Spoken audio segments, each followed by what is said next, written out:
안녕하십니까 여러분. 콘택트 렌즈 기초 담당 교수 김영수입니다. 지금 연휴 이제 막바지예요. 지금 추석 연휴가 다 끝나가고 있는데요. 오늘은 10월 2일이에요. 근데 내일 여러분들 실제 수업은 10월 3일인데요. 오늘 연휴에 잠깐 나와서 지금 학교 와서 여러분들 내일 그 연휴 마지막 날이죠.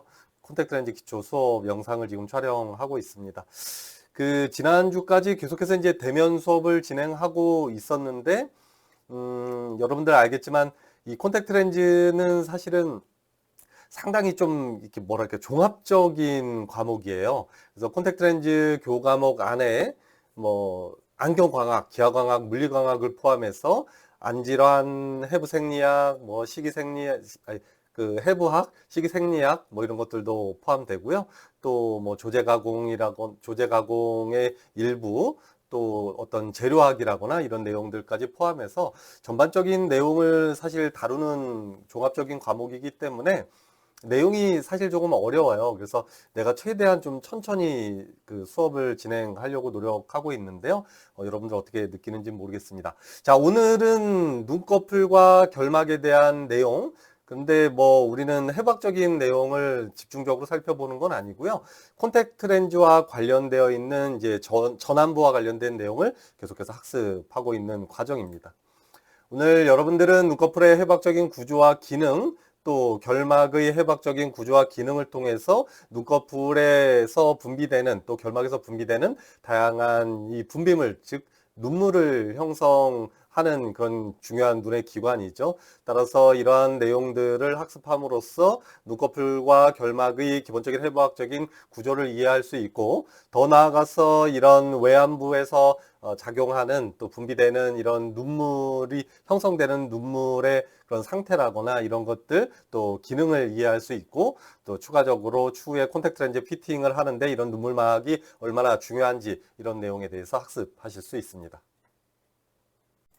자, 여러분들 교재 10페이지를 펴주시면 되겠고요. 지난 시간에 이 전환부와 관련된 내용은 아주 심도 깊게 다루었으니까 지난 시간에 했던 내용을 잠깐 간략하게 한번 복습을 해보고 넘어가 보도록 하겠습니다.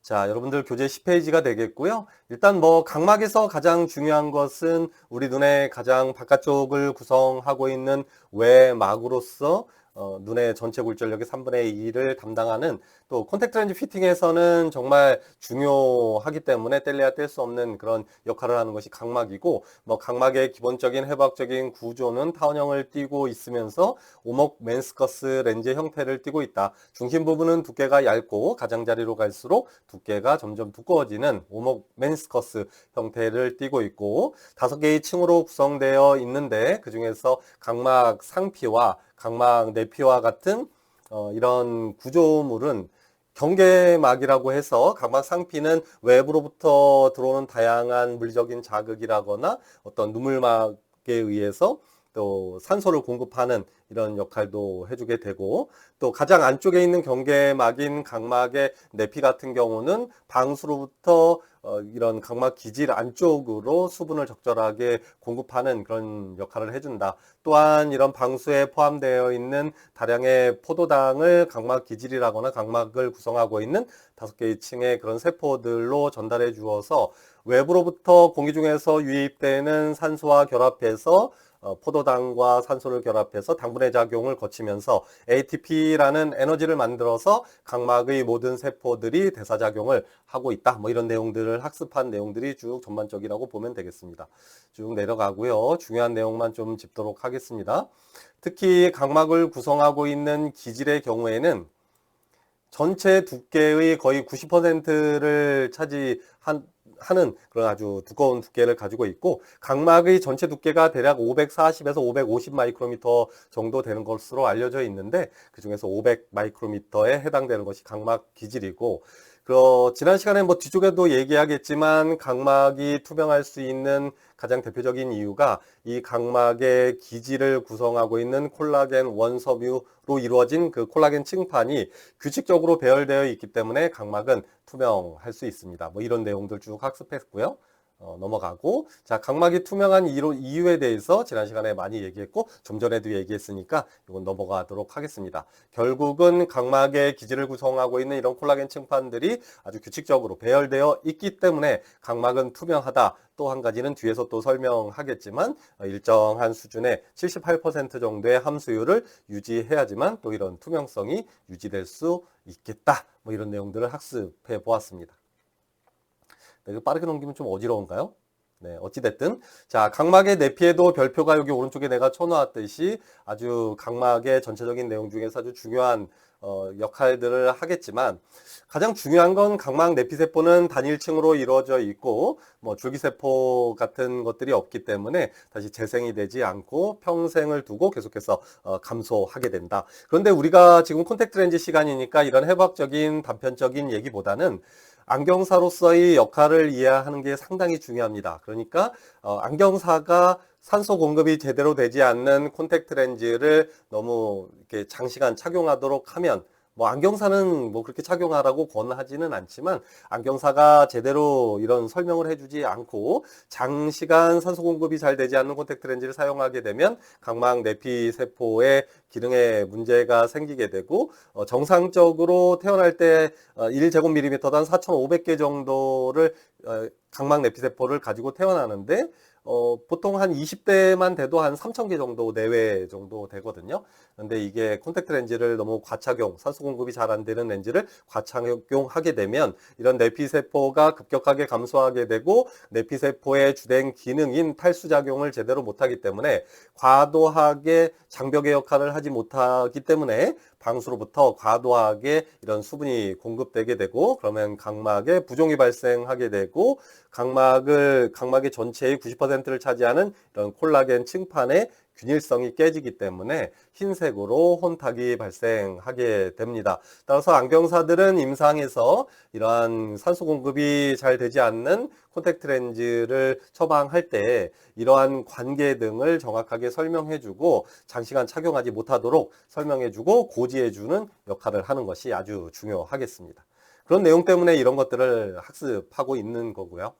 자, 근데 신경지배에 대한 내용은 간단히 넘어가겠습니다. 우리 뇌에서 온몸으로 퍼져 내려가는 10개의 뇌신경 중에서 5번째 뇌신경인 3차 신경의 그런 제 첫 번째 가지인 안신경에 의해서 이런 각막이 아주 민감한 그런 자극을 느낀다. 그래서 우리 몸의 전체를 통틀어도 가장 민감한 것이 바로 이 각막이다. 뭐 이런 얘기들을 했었습니다. 복습하는데도 벌써 8분이 지나서 조금만 빠르게 진행할게요. 그 다음에 각막의 신진대사와 관련해서는 이런 공기 중으로 각막 상피로부터 공급받아지는 이런 공급받게 되는 산소와 또 방수 이 뒤에 각막 내피와 맞대고 있는 방수로부터 각막 내피 세포가 다양한 뭐 펌프 작용이 작용하게 되죠. 뭐 삼투압 기능에 의해서도 일부 수분이 공급되기도 하지만 대부분은 펌프 작용, 나트륨 칼륨 펌프와 같은 이런 펌프 작용에 의해서 이런 포도당이 공급되게 되고 공급된 포도당과 산소가 결합되면서 ATP라는 에너지를 만들어서 각막의 상피라거나 내피의 세포들이 이러한 대사 작용을 하는데 이 밑에 보면 뭐 3가지 정도의 이런 당분의 작용이 나타나게 되는데 크게 2가지로 나누면 산소를 사용하지 않는 당분의 작용과 산소를 사용하는 당분의 작용이 있다라는 것을 설명했고 이런 산소를 사용하게 되면 하나의 포도당과 하나의 산소가 결합해서 아주 다량의 36개 정도의 ATP를 생성할 수 있어서 상당히 효율적이지만 각막의 이런 에너지 그런 당분의 작용의 대부분은 산소를 사용하지 않는 당분의 작용이 더 많이 작용한다. 뭐 이런 내용들을 설명하면서 크게 이러한 그런 당분의 작용에 대해서 무산소성이냐 산소성이냐 뭐 이 정도만 간단하게 이해하고 나머지들은 생리학 시간에 배운 것으로 가름한다. 뭐 이런 내용들을 얘기했습니다. 뭐 참고적으로만 알아두면 좋을 것 같고요. 각막의 투명성은 앞에서 설명했으니까 그대로 넘어가도록 하겠습니다. 그래서 기질의 각막을 구성하고 있는 90%를 차지하는 각막의 기질의 콜라겐 층판이 아주 규칙적이고 균일하게 이루어져 있기 때문에 각막은 투명할 수 있겠다. 이런 내용을 격자 이론이라는 이론을 통해서 설명할 수 있다는 것을 지난 시간에 얘기했고요. 또한 함수율이 78%를 일정하게 유지해야지만 각막은 지속적으로 그 투명성을 유지할 수 있겠습니다. 이런 내용들을 설명하면서 지난주에 수업을 마무리했던 것으로 내가 기억하고요. 그다음에 이제 마지막으로 이런 펌프 얘기를 하면서 그렇다면 이런 각막의 부종 또 각막의 혼탁은 어떠한 원인에 의해서 생기는지 뭐 이런 내용들도 간략하게 살펴봤는데요. 결국은 이런 수분의 공급이 제대로 이루어지지 않거나 그러니까 함수율 유지가 제대로 되지 않거나 또는 어떠한 이유 때문에 이런 각막의 산소 공급이 제대로 되지 않으면 각막 상피라거나 각막 내피의 장벽 기능에 문제가 생기고 대사작용에 문제가 생기기 때문에 과도한 수분이 공급되게 되고 각막 부종 또 더 심해지는 경우에는 각막 혼탁까지 나타나게 된다는 내용을 학습해 보았습니다. 자, 그러면서 뭐 치유에 대한 얘기 잠깐 했으니까 요건 뭐 한번 책을 다시 한번 읽어보는 것으로 가름하고, 자, 외안부에 이어서 오늘은 이제 안 부속 기관에 대한 내용을 설명해 보도록 하겠습니다. 자, 안 부속 기관이라는 것은 각막, 결막과 같이 또는 공막이라거나 이런 홍채, 이렇게 전완부를 구성하고 있는 것이 아니라 그런 안구를 감싸고 있는 어떤 근육이라거나 외안근이라거나 또는 이런 눈꺼풀이라거나 안구를 투명하게 덮고 있는 결막이라거나 이런 구조물에 대해서 한번 살펴보면서 과연 이런 안 부속 기관은 콘택트 렌즈 피팅에 얼마나 중요한 역할을 하고 또 어떠한 역할을 하는지 이런 내용이 이번 시간에 본격적으로 학습할 내용입니다. 자, 지금 11분 정도 지나고 있는데요. 뭐 본격적인 수업은 대략 한 13분에서 15분 정도 될 것 같으네요. 차분하게 이 내용도 한번 살펴볼 테니까 여러분들께서 너무 어렵게 생각하지 마시고 이런 2학년 지금 2학기가 되기 전에 배웠던 뭐 생리학이라거나 해부학이라거나 이런 내용을 다시 한번 더 상기해 본다면 조금 더 이해가 빠를 것입니다. 자, 첫 번째. 콘택트 렌즈에서 중요한 것은 이제 눈꺼풀인데요. 이게 눈꺼풀이 어떤 기능을 하는지에 대해서 정리를 잘 해놨죠. 첫 번째, 과도한 빛으로부터 눈을 보호합니다. 그러니까 예를 들어서 우리가 어두운 곳에 있다가 밝은 곳에 나가면 동공이 수축해서 눈으로 들어오는 빛을 줄여주는 역할도 하지만 제일 먼저 하는 게 사람이 이렇게 눈을 찡그리게 됩니다. 그러니까 너무 급격하게 빛이 들어오기 때문에 이런 동공이 작아지는 것만으로는 너무 과도한 빛이 들어오기 때문에 아예 눈을 이렇게 감아서 눈으로 들어오는 빛을 아주 대폭 줄여줄 수 있는 그런 역할을 해주는 것이 눈꺼풀이 되겠죠. 자, 두 번째는 외부로부터 들어오는 어떤 이물질이라거나 강한 자극에 대해서 눈을 보호하기 위해서도 이 눈꺼풀이 작용을 한다. 그러니까 우리 눈의 안구를 1차적으로 보호하는 역할을 해준다라고 생각해 주면 좋을 것 같고요. 또 이런 눈꺼풀에는 다양한 또 분비샘들이 있기 때문에 눈물을 형성하는 그런 역할도 해주고 눈이 깜빡깜빡하면서 이 깜빡였다 떠지면서 각막의 앞쪽에 그런 눈물층, 3개의 눈물층을 고르게 만들어주는 그런 역할도 해주는 것이 바로 눈꺼풀이 되겠습니다. 자, 해부학적인 구조 중에서 보면 눈꺼풀 틈새의 수평 길이는 한 30mm 정도, 한 3cm 정도 된다고 하고요. 이 수직폭은 한 10에서 11mm 정도 된다고 하는데요. 콘택트 렌즈 피팅에서는 사실은 이 수평 방향의 눈꺼풀 폭은 그렇게 중요하지 않습니다. 그래서 뭐 수평 방향의 눈꺼풀 틈새가 뭐 20mm라고 해서 콘택트 렌즈와 관련된 어떤 큰 문제가 있지는 않은데 단지 이제 이 콘택트 렌즈를 끼고 빼는 데는 조금 영향을 줄 수 있지만 직접적으로 콘택트 렌즈 피팅에 영향을 주는 것은 수평 방향이 아니라 수직 방향입니다. 그래서 이 수직 방향의 높이가 너무 적으면 즉 이런 콘택트 렌즈와 눈꺼풀에 접촉되는 그런 면적이 많아지게 되면 이 콘택트 렌즈의 영향에 의해서 콘택트 렌즈가 위로 딸려 올라간다거나 또는 반대의 경우에는 또 아래쪽으로 또 처지는 경우도 있습니다. 그러니까 눈꺼풀이 너무 이렇게 많이 열려 있는 상태면 위쪽에 콘택트 렌즈를 많이 눌러주지 못하기 때문에 아래쪽으로 하방 이탈이 생기는 그런 경우도 종종 발생할 수 있기 때문에 여러분들 지난 시간에 이런 눈의 해부학적인 구조를 측정하는 걸 실습 시간에 해봤잖아요. 이런 해부학적인 구조를 정확하게 측정하고 이를 콘택트 렌즈의 피팅에 적용하는 것도 중요합니다. 따라서 이런 이론적인 내용을 토대로 해서 실습할 때 왜 도대체 이 수직 방향의 이 눈꺼풀 열림 폭을 측정하는지 이런 것들도 중요하게 생각해 주었으면 좋겠습니다. 쭉 한번 이 아래쪽의 내용은 살펴보게 되면 자 봅시다. 각막의 상단의 3분의 1 정도를 덮고 있고 지난 시간에 실습 시간에 얘기했죠. 그러니까 각막의 윗부분을 이게 지금 각막이라고 하면 윗눈꺼풀이 대략 한 3분의 1 정도 약간 이렇게 가리고 있다라고 보면 되고요. 그래서 콘택트 렌즈도 각막의 크기랑 거의 유사한 형태를 끼니까 당연히 콘택트 렌즈 상부의 3분의 1 정도를 이렇게 잡아주어서 중력 때문에 아래쪽으로 떨어지는 것을 막아주게 되고, 아래 눈꺼풀의 위치는 각막의 가장자리와 접해 있다. 이런 내용들을 설명하고 있습니다.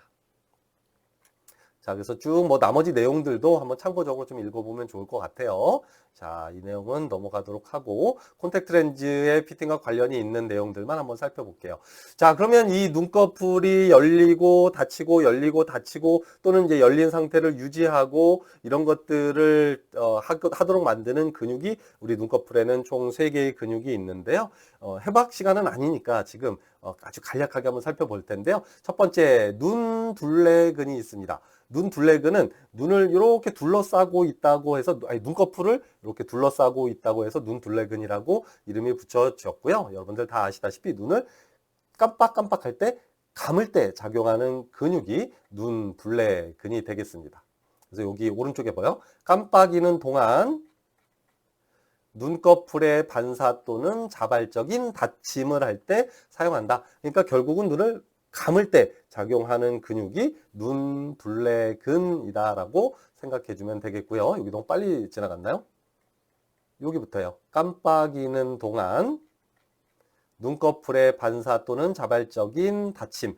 그러니까 반사적인 눈 닫힘. 그러니까 어떤 이렇게 자극을 받아, 눈에 이물질이 들어갔다 그러면 반사적으로 막 눈을 이렇게 감을 거잖아요. 이런 때도 작용하고, 그런 자극이 없더라도 그냥 자연스럽게 1분에 한 15번 정도 깜빡인다고 했잖아요. 그럴 때 눈을 감을 때 작용하는 것이 눈둘레근이라고 했고, 지금 화면에서 보는 그림과 마찬가지로 윗눈꺼풀과 아랫눈꺼풀을 이렇게 둘러싸듯이 둥글게 형성되어 있다라는 것도 참고적으로 알아두었으면 좋겠습니다. 자, 밑으로 내려가면 윗눈꺼풀 올림근에 대한 내용이 나오는데요. 윗눈꺼풀 올림근 같은 경우는 이름에서 보아서 알겠지만 리베이터 머슬이라고 하는데, 얘는 눈꺼풀을 깜빡였다가 뜰 때 이렇게 눈꺼풀을 들어 올려줄 때 작용하는 것이 윗눈꺼풀 올림근인데요. 이 윗눈꺼풀 올림근은 눈을 뜰 때 작용하기도 하고 일부 눈을 뜬 상태를 유지하는 데도 일부 그 힘을 쓰게 됩니다. 하지만 눈꺼풀을 오랫동안 이렇게 뜰 수 있게 만들어 주는 것은 아래쪽에서 보는 것과 마찬가지로 뮬러근이라는 근육이 작용해서 눈을 이렇게 뜬 상태를 유지해 줄 때 작용하는 근육이다. 여기 보면 위쪽과 아래쪽에 눈꺼풀 판 근육인 뮬러근이라고 하죠. 그래서 얘는 눈꺼풀 판에 부착되어 있기 때문에 뮬러근 또는 눈꺼풀 판근이라고 합니다. 그래서 어찌됐든 이렇게 3개의 근육이 눈을 이렇게 깜빡깜빡할 때, 감을 때는 눈둘레근, 뜰 때는 윗눈꺼풀 올림근, 뜬 상태를 유지해 줄 때는 이런 뮬러근이 작용한다는 것 정도만 일단 알아두면 되고요. 이러한 내용이 콘택트 렌즈 피팅에서는 어떻게 작용하는지를 잠깐 살펴보면, 눈을 너무 많이 깜빡깜빡하게 되면 아무래도 콘택트 렌즈의 움직임을 많이 만들기 때문에 콘택트 렌즈 피팅에 실패할 그런 가능성이 아주 높고, 반대로 눈을 깜빡이는 횟수가 적으면 안구가 좀 건조해지고 눈물이 마르기 때문에 이 또한 콘택트 렌즈 피팅에 악영향을 미치게 되는 것입니다. 그리고 지난 시간에 실습할 때 설명했듯이 이런 눈꺼풀에 깜빡이는 빈도가 정상적이면 1분에 한 15회 정도 깜빡이게 되는데요. 한 10회에서 한 15회 정도 된다 그래요. 근데 비정상적으로 1분에 5번, 4번밖에 깜빡이지 않는다고 하면 이건 다른 원인이 있다기보다는 라식이라거나 라섹과 같은 굴절 교정 수술을 한 사람에게서 전형적으로 나타나는 반응입니다. 그러니까 수술을 하면서 각막 기질뿐만 아니라 각막 상피에 있는 이런 신경세포들이 많이 절단되어서 손상을 입었기 때문에 눈이 자극을 그렇게 잘 느끼지 못해요. 그래서 우리가 눈이 시큰거려서만 눈을 감는다거나, 우리가 보통 1분에 10회에서 15회 정도 깜빡이는 것도 이런 자극에 의해서 눈을 감는 거거든요. 근데 이런 자극이 느껴지지 못하고 눈물이 마르는 걸 느끼지 못하니까 상대적으로 좀 눈 깜빡임 횟수가 좀 줄어든다. 반대로 얘기하면 이런 예비 과정에서 콘택트 렌즈 피팅하기 전에 예비 검사에서 이런 눈꺼풀에 깜빡이는 빈도, 이런 것들을 측정해서 이렇게 예측해 볼 수 있죠. 이 사람은 이런 눈의 굴절 교정 수술을 받은 사람이겠구나라는 걸 예측할 수 있고, 또 문진을 통해서도 알 수 있겠지만, 어쨌든 콘택트 렌즈 피팅에 이런 눈꺼풀의 작용, 이런 것들도 잘 적용해 볼 수 있었으면 좋겠습니다. 자, 그 다음에 여기도 뭐 눈꺼풀의 조절, 눈을 깜빡일 때는, 눈꺼풀을 닫을 때는 눈둘레근이 수축하고 당연한 거죠. 감을 때 눈둘레근이 수축하죠. 그럼 얘만 수축한다고 되는 것이 아니라 윗눈꺼풀 올림근은 이완을 하게 되고, 또 눈을 뜰 때는 어떻게 돼요? 윗눈꺼풀 올림근이 수축할 때 눈둘레근은 이완을 하는 이런 작용이 연속적으로 계속해서 발생한다는 것 참고적으로 알아두었으면 좋겠습니다. 자, 그렇게 하고, 자, 위쪽에 보면, 이거는 사실은 여러분들 그렇게 이게 해부학 시간이 아니니까, 중요하진 않을 수도 있겠지만, 해부학적으로, 가장 바깥쪽에 눈꺼풀의 피부, 또 피부의 아래쪽에 있는 피하 결합 조직, 또 근육, 아까 얘기한 그 세 가지 근육들도 당연히 눈꺼풀에 포함되어 있고요. 또 근육 아래쪽에 또 결합 조직도 포함되어 있고, 눈꺼풀 판이라거나 또 눈꺼풀 결막이라거나 이런 것들이 한데 뭉쳐져서 눈꺼풀을 해부학적으로 이루고 있다. 뭐 이 내용만 그냥 참고적으로 이렇게 줄 하나 그어놓고 참고해 주었으면 좋겠습니다. 자, 여기도 지금 이렇게 현미경으로 관찰한 눈꺼풀의 구조인데 여러분들이 뭐 쭉 보면 알 거예요. 여기 TP라고 되어 있는 게 눈꺼풀 판이죠. 타잘 플레이트라고 하거든요. 지금 요 부분이에요. 여기 주황색으로 점점점점 바뀌어 있는 이런 부분이 눈꺼풀 판이 지나가는 곳이다. 뭐 이런 거. 여기 OCC라고 되어 있는 건 눈둘레근이 이렇게 구성되어 있고 뭐 이런 내용들이 나오니까 사실 이거는 뭐 여러분들이 해부학을 지금 공부하고 있는 과정이 아니니까 그냥 참고적으로만 알아두고 넘어가 보도록 하겠습니다. 오늘 어쨌든 눈꺼풀까지는 1차 시에 다 끝내야 되니까 조금 빠르게 진행할 텐데 미안해요. 잘 따라와 주세요. 자, 그렇다면 이 눈꺼풀에는 단순히 이런 근육과 어떤 뭐 이런 지방층이라거나 아니면 근육을 이용하고 있는 이런 결합 조직 뭐 이런 것들로만 구성되어 있느냐, 그런 게 그렇지 않다는 얘기입니다. 그러니까 윗눈꺼풀과 아랫눈꺼풀에는 눈물의 쇄계층인 여기 화면에서 보는 것과 마찬가지로 지방층, 수성층, 점액층 중에서 눈꺼풀의 지방층을 분비하는 마이봄샘이라는 것이 구성되어 있고, 이 마이봄샘에서 기름기, 지방을 분비해서 눈물의 세 개 층 중에서 가장 바깥쪽인 지방층을 분비한다. 별표가 3개 쳐져 있다는 얘기는 아주 중요하다는 얘기겠죠. 즉 이러한 눈꺼풀 안에 분포해 있는 샘의 일종인 마이봄샘의 기능에 어떤 문제가 생기면 눈물층 중에서 지방층이 제대로 분비되지 않고, 지방층이 제대로 분비되지 않으면 아무리 수성층, 그러니까 이 H2O, 물이 많이 분비된다고 하더라도 빠르게 증발을 해버리기 때문에 이런 안구 건조증이 발생할 수 있고, 여러분들 실습 때 이런 마이봄샘의 기능에 이상이 있는지 없는지도 확인하는 이런 눈물막의 질적인 평가 이런 것도 실습하겠지만 어쨌든 이론적인 내용은 이렇습니다. 그래서 눈꺼풀 안에는 마이봄샘이 분포되어 있고, 또한 마이봄샘뿐만이 아니라 얘는 주로 지방층을 분비하는 가장 대표적인 샘이 될 거고요. 그 다음에 또 뭐가 있습니까? 어떤 것이 있죠? 이 이외에 짜이스샘과 몰샘이라고 하는 이런 보조샘에서도 이런 지방질을 분비한다. 그래서 눈꺼풀에 분포되어 있는 마이봄샘, 또 짜이스샘이라거나 몰샘 뭐 이런 곳에서 분비가 된다. 기름기가 분비된다. 지방질이 분비된다. 이 정도만 알아두었으면 좋겠습니다. 근데 이런 거 지질을 생성하고 또 이동관을 통해서 배출된다. 이런 내용은 좀 이따 그림을 통해서 한번 보여줘 볼게요. 자, 이 그림을 먼저 한번 볼까요? 마이봄샘에 대한 구조. 그림이 안 나오네요. 뒤쪽에 어디 있어요. 일단은 내가 이따가 마이봄샘과 관련된 건 뒤쪽에서 한번 보여주도록 할게요. 없네요. 여기는 일단 뒤쪽에서 어쨌든 보여주기로 하고, 마이봄샘에서 중요한 것은 눈꺼풀 안에 포함되어 있는 샘 중에서 마이봄샘은 가장 대표적으로 지방질을 분비하고, 아래쪽에 있는 것과 마찬가지로 짜이스샘과 몰샘에서도 이런 기름기를 분비하는 보조샘이 되겠다. 여기도 별표가 2개 쳐져 있죠. 아주 중요하다는 얘기입니다. 자, 그 다음에 오른쪽으로 넘어와서 그럼 이런 눈꺼풀에 혈액을 공급한다거나 신경은 어떻게 분포되어 있는지도 쭉 설명하는데, 이게 사실 콘택트 렌즈에서는 그렇게 중요하지는 않을 수도 있는데, 자, 첫 번째, 이런 눈꺼풀이 올라가고 내려가고, 즉 눈을 감고 뜨고 할 때 작용하는 것은 첫 번째, 그러니까 1번, 여기 내가 써놨죠. 그러니까 눈꺼풀의 운동과 관련된 건 눈돌림 신경과 얼굴 신경에 의해서 자극을 받는다. 주로 이 눈돌림 신경이 윗눈꺼풀 올림근과 올림근에 신경 자극을 주기 때문에 이 눈돌림 신경 같은 경우는 제3번 뇌신경이잖아요. 우리 눈의 움직임하고도 관련이 있고 또 이 윗눈꺼풀 올림근에도 연결이 되어 있기 때문에 이런 눈돌림 신경에 어떤 문제가 생기거나 마비가 되게 되면 이렇게 눈 한쪽을 감게 되는 이런 안검 하수까지도 나타나고 또 눈 운동에 문제가 생기기 때문에 이런 사시가 나타나서 복시가 나타나기도 한다. 뭐 이런 내용도 참고적으로 알아두고요. 그러면 이런 눈꺼풀을 이렇게 꼬집었을 때 아픔을 느끼고 이런 통증을 느끼고 이런 것들은 또 누가 관장하느냐?